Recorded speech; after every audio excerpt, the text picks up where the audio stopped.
The following is a HoopBall presentation.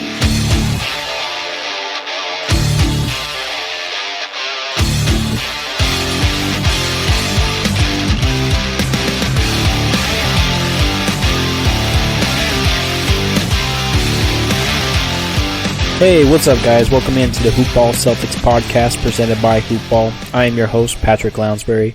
You can also find the show on Twitter at HoopBall Celtics. And you can also get some updates on when new shows drop. And yeah, get a lot of good Celtics content there. You also can find me on Twitter at Ballin Opinions. That's BALLINOPINIONS.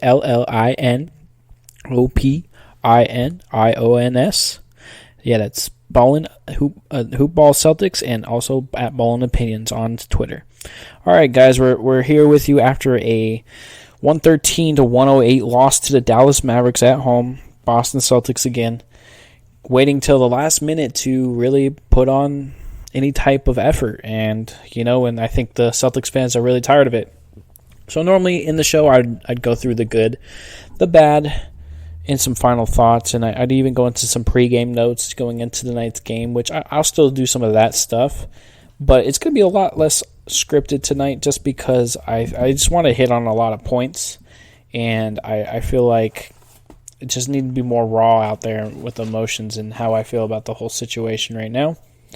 So, going into tonight's game, Luka came in, he's fourth in the league in points per game at 28.5, and he just obliterated us tonight. Luka Doncic was hitting shots that even when good defense on him didn't even matter.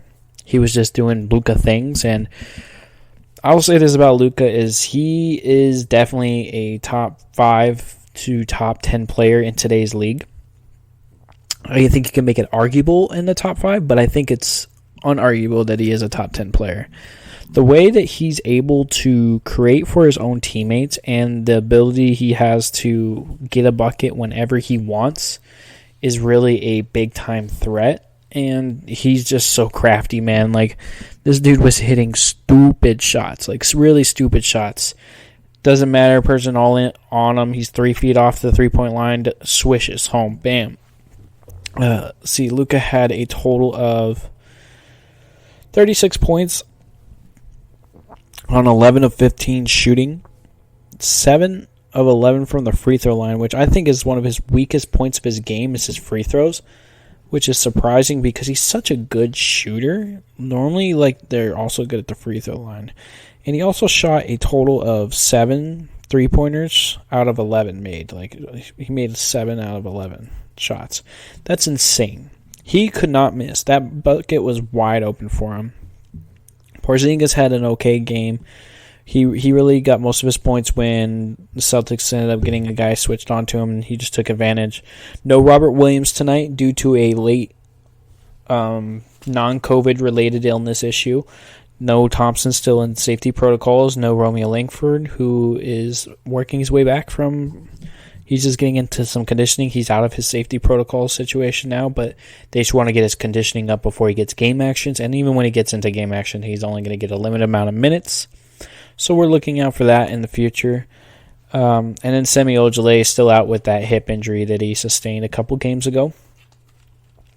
Going into tonight's game as well, the Mavs ranked 22nd in overall defense in the league going into tonight's game. And I wanted to point that out because there was just moments in this game where I was just like, why are we settling so much and not attacking a team that's really bad on defense? And I'll give the Celtics credit in this sense that a lot of their three-point shots tonight in that first half, even though they weren't making them, they were pretty open. So I'll give them that. They were open.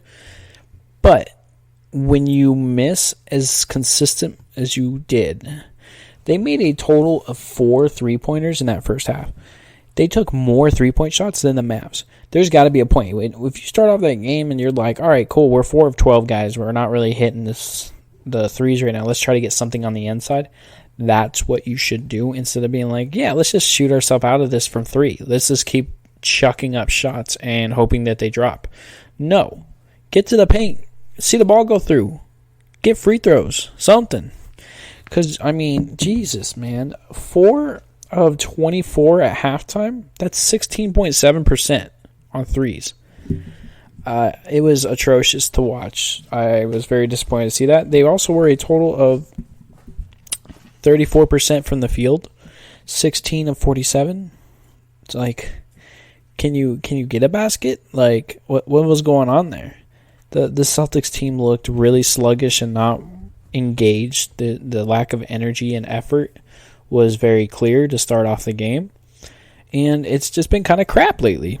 It's something that Celtics fans aren't happy with. The thing I think Celtics fans are the most unhappy about this team right now is that when they lose, they're not losing playing Celtics basketball.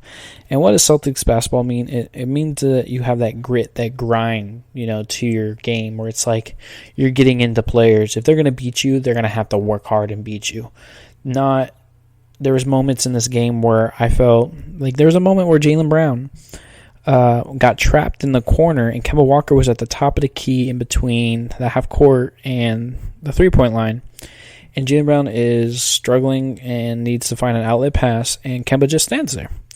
And then Jalen Brown tries to throw it to Kemba, who then eventually takes a step towards him as he's in the middle of his throwing motion, and it's just an easy interception by the person who is guarding Kemba. And it just shows us, like, all right, where's that effort to, go and help your teammate out? Where's that effort to get open, help your teammate get that easy pass and really reset the offense? And it's like, it's not there. It didn't seem like he cared.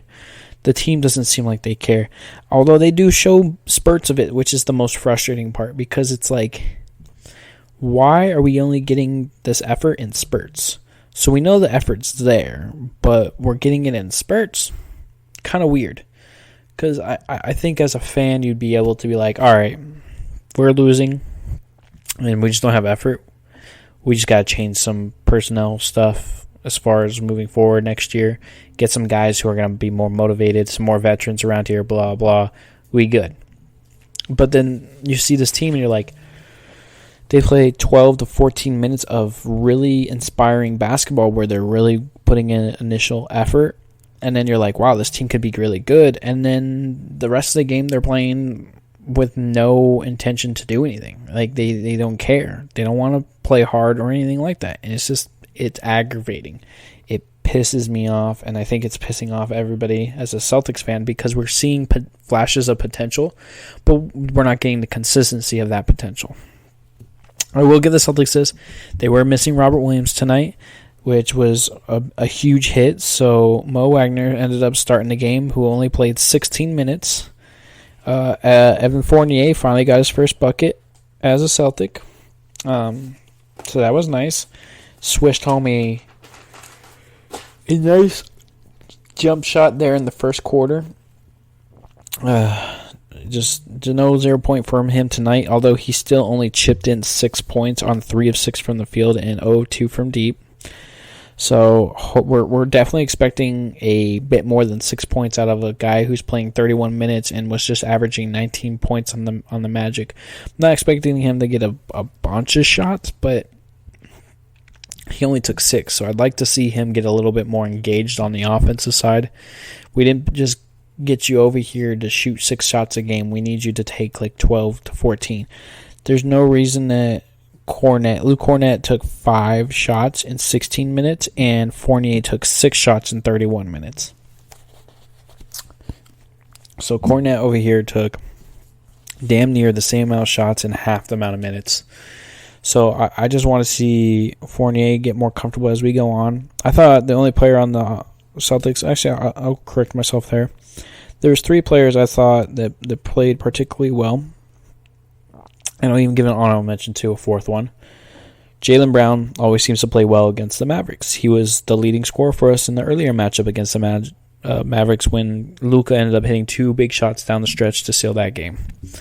And I love that Jalen Brown came back, especially after having that hip contusion and missing last game. He was good, aggressive. I love the way Jalen Brown is just initiative with the basketball. He didn't settle a whole bunch, but he did settle more than I wanted him to. He took 11 3-pointers and hit 4 of them, but he was 9 of 17 from the field. He had 24 points. and was second on the team in points. And another person who I thought was really good tonight was Marcus Smart. Defensively especially, he was the reason that we kind of sparked back into the game late in that third quarter, and then really into the fourth quarter. He turned it up a notch, and the intensity rose, and he lifted his teammates around him, and they were able to make a strong push there to even have a chance, which is crazy that they had a chance in this game after being down from over 20 points. So it was insane that they were able to come back, but that's the thing, we get those glimpses of this potential of what they are, and it's just like, wow, cool. Yeah, we see the potential, but can you be more consistent? Can you not go down 20? And then, it's a close game, and next thing you know, you guys turn it up a notch, and you guys blow out the team by 15 or 20. That's what we should be seeing, even against a team like the Mavericks. I thought Smart, though, was so great that they schemed Kristaps Porzingis off the court late in that game. Kristaps Porzingis didn't play in the last 2 minutes because the Celtics went completely small, which I actually thought they would go small. I looked at the lineup and I was like, all right, no Robert Williams. The closing lineup's got to be Kemba, Smart, Jalen, Jason Tatum, right? And Fournier. That's got to be the closing lineup. You put Marcus Smart on the center and you just say, all right, let's call it. Let's call it a game here now.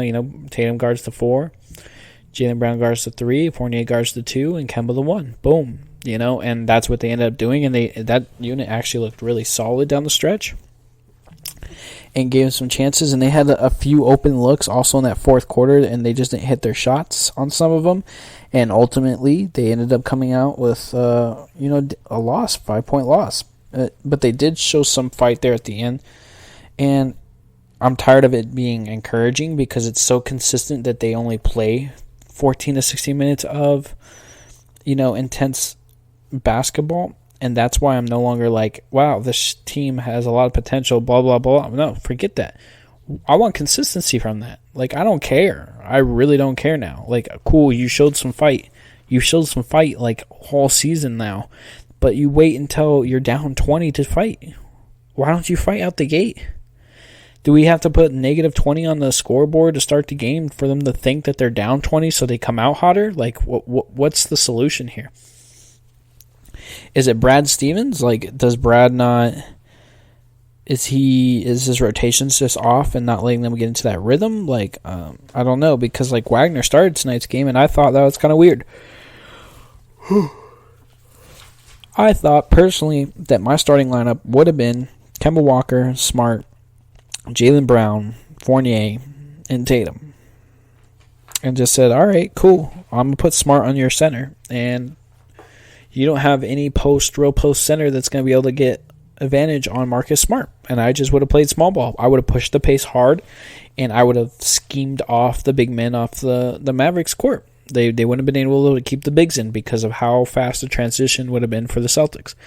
But instead, we got Wagner. We got 16 minutes of it, and it took a little bit before Brad Stevens was like, all right, yeah, maybe I should definitely take these guys out and put in a smaller lineup. The smaller lineup was more effective, and I think they really missed Robert Williams tonight, especially was being able to take the top off of the defense and being a lob threat to open up some things because, Wagner's not that, neither is Cornette. They're both stretch bigs that aren't really solid on the inside. So no solid inside threat.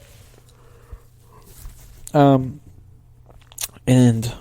I will say this too, is that I like Peyton Pritchard's minutes tonight.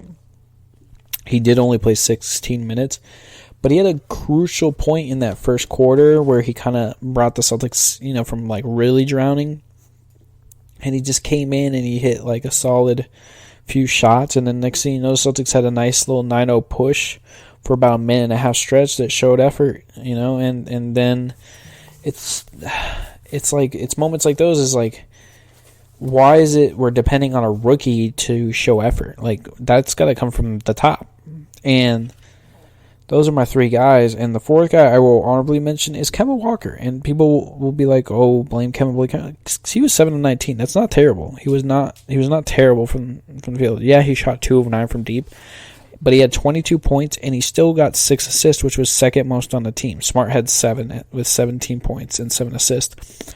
So I just wanted to shout out Marcus Smart for that. And people might be wondering, like, whoa, what about Jason Tatum? Why wasn't he one of your top 3 guys? Blah, blah, blah. Well, here's the thing. And this might be a take that a lot of Celtics fans aren't going to like. But let's be real. Jason Tatum is the best player on a team that just was in the Eastern Conference Finals. We are having leadership issues of not being able to get the whole team to play with effort and energy. Why the hell in the first half did Jason Tatum settle so much for jump shots and not be aggressive and really put the team on his back, or at least like find open people and cutters and get on his team and be like, yo, let's get to the rim. What is up with all these settled shots and jump shots? It was just terrible. That's not something I want to see from him. I need Jason Tatum to take that initiative to really attack. I wish that Tatum had more of Jalen Brown's play style. And the reason I say this is because I think Tatum is so good at finishing at the rim and being able to attack defenses on the inside, but he just doesn't do it enough. And he started too late in that third quarter and then in the fourth quarter. But at that point, it's like, why you wait until you're down 15, 20 points to go and get these easy 2-pointers? You know, like if you were in the beginning of the game going and attacking the rim and then all of a sudden the team goes up by like 15 or 20, then I would be expecting the team to be settling for 3-pointers, trying to get themselves back into the game. I'd be like, oh, yeah, that makes sense. You know, they've been trying to get to the rim, but it hasn't been working tonight. And now they're down a bunch and they're trying to settle for jump shots. They're trying to see if something works. There's a different narrative to starting the game attacking the rim, not working. So you start trying to shoot your way back into it rather than I'm trying to shoot my way into a win. It's going bad and now I'm attacking the rim. It's just kind of weird that way. And I'm holding Jason Tatum accountable because he was a big example of not really attacking and being very stagnant. He had a lot of moments where he just would do a lot of his dribble, ISO, and settle for a jump shot. And I'm not okay with that. I'm going to vocalize that, and I don't think Jason Tatum is a bad player. No. This is me looking at Jason Tatum and going, you're so freaking good, but you put a cap on yourself. You literally bottle cap your own abilities because you are being, I wouldn't want to say lazy, but it's like you're selling so much that we don't get to see the Tatum that can just drive in and take over and get yourself going. Even like a bucket or two on the inside, get yourself going. It will also put a threat on the defense, and they'll be a lot more concentrated on you, opening up more things for your teammates. Next thing you know, you drive and 2 people collapse on you, and then you find a cutter for an easy layup or like easy shot. Like, it just opens up more for you. So we got to start playing from the inside out, not the outside in. I definitely think that should be more of an initiative, and I think that's what Brad Stevens want, but for some reason the Celtics aren't executing it. And that makes me go into the point of like, okay, what about Brad Stevens? Like, does this team still trust in Brad Stevens? And that's an honest question. I think Brad Stevens is a wonderful coach, and I'd love for him to be the coach of the Boston Celtics for a long time and continuing on. However, when things are bad on the effort standpoint, that has to be looked at from the players to the coaches. Everybody's accountable. And Brad Stevens is the head coach of the Boston Celtics, so he's at the helm of the effort issues. And it's just like you definitely get a part of the blame. What's going on with your team? Why is it lacking this leadership skills? What's going on? What are they not running the plays that you're setting for them? Are your plays set to get open jumpers, or are you trying to attack the paint? What's going on right now? You know, like there has to be some type of accountability that's going towards Brad Stevens and the Celtics overall, because this team is 23-25 now. They're past the halfway point, and I understand that they haven't been healthy most this year. I understand that they've had a lot of missed games from their star players and COVID issues. They've actually led the league in most minutes or most games missed from COVID absences. The Boston Celtics have, and it's not even close. So, and I don't really care about that because it's like I'm okay losing, and that's going to be weird to hear, but I'm okay losing if you're playing hard. If we're missing a bunch of guys and you're playing hard and we're losing, I can tilt my head and be like, they're low. They don't got enough people right now. They're shorthanded, and they just went out there and they busted their ass and they made it a good game, and ultimately didn't have anything left in the tank at the end and they lost it. But it's frustrating because I'm going into these games and we're going down 20 and the body language is terrible, and you're looking at people and you're going like, there's no effort. And the next thing you know, after being down like 20 points, they look a little embarrassed, and all of a sudden the effort comes back. What are you waiting on? Like, you are like, this team is literally in, let me double check so I don't be wrong. Yeah, they're in the 8th seed right now. Boston is in the 8th seed. They're playing in games at this point. Yeah, I get it that they're only like 2 wins away from turning it around and being at the 4th seed, but okay. Why are you dangling there, though? This team should have already been at that 4th seed and had it secured. The Celtics have to find a way to turn this around, and during this stretch at home, this is a part of a 7-game home stretch where they only got one back-to-back night, and they need to take advantage to get some ground and get some cushion into this Eastern Conference standings. And right now, they're just losing a lot of games that are just like, what the hell? Like, what are you doing? What's going on here? This isn't acceptable. Like, you've been losing to teams like the Memphis Grizzlies, and now you're losing to a team like the Mavericks. I'm not saying the Mavericks are bad, but I think the Boston Celtics, talent-wise, are better. Outside of Luka, we have better players. And it's frustrating. I think it goes Luka, and then what do you got? You got Tatum, you got Brown, you got Kemba. Who does Luka have? He has Kristaps Porzingis, right? And then who else do you have after that? Not really nobody. So it's like, how are we losing to these teams? I don't understand. How are we letting this, like, our effort has to be better. We have to be more consistent with our play. And it's just been ultimately frustrating, and there's a lot of accountability that has to go down right now. And I want to see effort. That's all I want to see. I want to see them play Celtics basketball. I want to see them get into people. I don't want to watch shooters get warm-up shots and warm-up looks. Put your body on their body and make them work to get to their spots. Even if they don't have the ball, I'll make them feel you. Every time they move, you step in front of them, make them go around you, make them go through you. Something, man. Make contact all the time. Push. On misses, make sure you grab that ball and you push in transition. On your misses, make sure you run back and get in position so you can have good defense. Like, effort, man. The effort has to be there. It starts at the point that's like, Jason Tatum, you got to have leadership.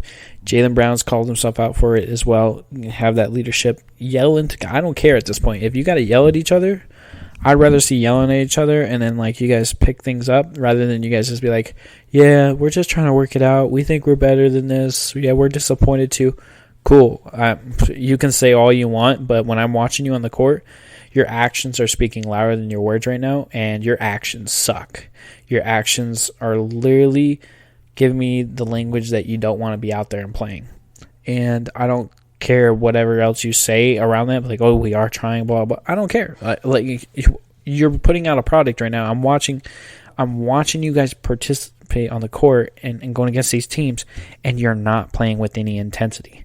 I don't care what you're saying at this point about, oh, we are trying, we are getting our intensity. So as far as that goes, I really just want to look forward to Celtics trying to get more effort out of each other, man. We got to hopefully that Tatum's leadership grows through the rest of this season. Jalen Brown grows leadership-wise for the rest of the season, and we can get ourselves into a better position for the playoffs and the postseason when it comes up, and ultimately have an opportunity to to make a push in the playoffs. But, at this point, it doesn't make us feel 100% comfortable with how the team has been playing. The good thing is the Celtics play the 13-34 Rockets on Friday, which should be a turning point as the Rockets aren't very good this year. And they're in full-blown tank mode, and they should be able to come away with a victory. Celtics are still at home, and they got to show up. Don't take them for granted. Come out swinging. Put them away fast and early, and then get your stars some more rest. You got the Hornets also on Sunday, and then you got Tuesday and Wednesdays. They're back-to-back next week. So the more rest you can get going for that back-to-back is going to be better for the Boston Celtics. But as far as that goes, we're just going to wrap it up here. Thank you all for coming in and stopping by at the HoopBall Celtics Podcast. You can find us on Twitter at HoopBall Celtics for anything Celtics related and all your Celtics news, and also for any more episode drops. You can also find me personally at Ballin' Opinions. That's BALLINOPINOPINS. All right. But thank you guys all for stopping by. Please, if you have time, go rate and review the show. And, I'll see you guys next episode. All right. See you.